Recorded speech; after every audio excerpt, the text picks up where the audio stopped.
दोस्तों, आज हम बात करेंगे 2007 में आई फिल्म इनटू द वाइल्ड के बारे में।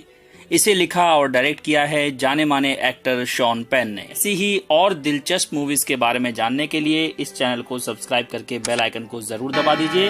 हेलो दोस्तों, मेरा नाम है Aman. Let's unravel the ending. Ending की बात आते ही जो सबसे पहली लाइन हमें नजर आती है वो है happiness is only real when shared. यानी सीधे सीधे समझें तो अगर आपने खुशियां और शांति हासिल कर भी ली लेकिन उन्हें बांटने के लिए आपके पास कोई है ही नहीं, तो क्या ऐसी खुशी कोई मायने रखती है? यही चीज मैकेंडलस ने आखिर में महसूस की कि अकेले खुशी का कोई मोल नहीं है। खुद को ढूंढने के सफर में असल में उसने दोस्तों और परिवार की जरूरत को समझा। अब ये तो हुई वो चीजें जो मैकेंडलस ने एंड में आते आते समझी, लेकिन ये फिल्म मैसेजेस से भरी हुई है और हमें काफी कुछ सिखाती है। तो चलिए जानते हैं कि हमने इससे क्या सीखा। सबसे पहली चीज ये कि भगवान के बिना इंसान कुछ भी नहीं है। वो अकेला मरा क्योंकि वो भगवान के दिए हुए उन मौकों को पहचान नहीं पाया जिसमें वो मैकेंडलस को ये बताना चाहते थे कि उसे कैसी जिंदगी जीनी चाहिए, लेकिन वो तो अपनी ही धुन में जी रहा था। फिल्म में हम देखते हैं कि वो एक छोटा सा क्रॉस बनाता है और भगवान को ढूंढता है। उसने भगवान के बारे में सुना तो है, पर वो उसे बिल्कुल भी इम्पोर्टेंस नहीं देता। दूसरी चीज ये कि कभी कभी ऐसा होता है कि हम खुश होते हैं भले ही हम इस बात को पहचान ना पा रहे हों। जैसे कि असल में अलास्का में पहुंच के जिंदगी जीने के बजाय जब वो वहां जाने का सपना देख रहा था, उस बारे में सोच रहा था, तब वो ज्यादा खुश था।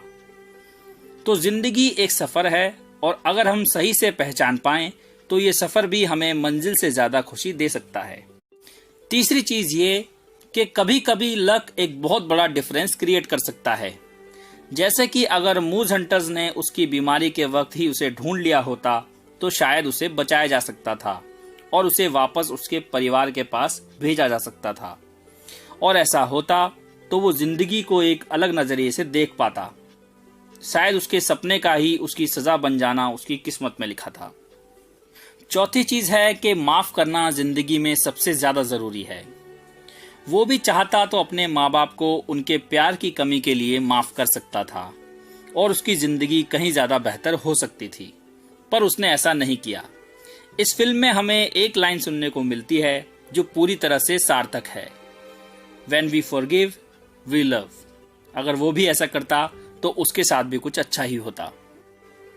पांचवी और आखिरी चीज ये कि वो पूरी तरह से ये मानता था कि अलास्का में अकेले रहने से उसकी खुशियों के दरवाजे खुल जाएंगे और उसने इसमें किसी दूसरे इंसान को अहमियत देना जरूरी नहीं समझा, क्योंकि वो दुनिया से निराश था, शायद अपने माँ बाप से मिले कम प्यार की वजह से, खासकर उसके पिता से। उसे आम जिंदगी, लोगों को सही लगने वाली चीजें और समाज के जीने का तरीका बिल्कुल पसंद नहीं था। वो अपनी जिंदगी को खुद तलाशना चाहता था, पर इस चक्कर में वो अपने आसपास के लोगों का वो प्यार पहचान ही नहीं पा रहा था जो वो लोग उसको दे रहे थे।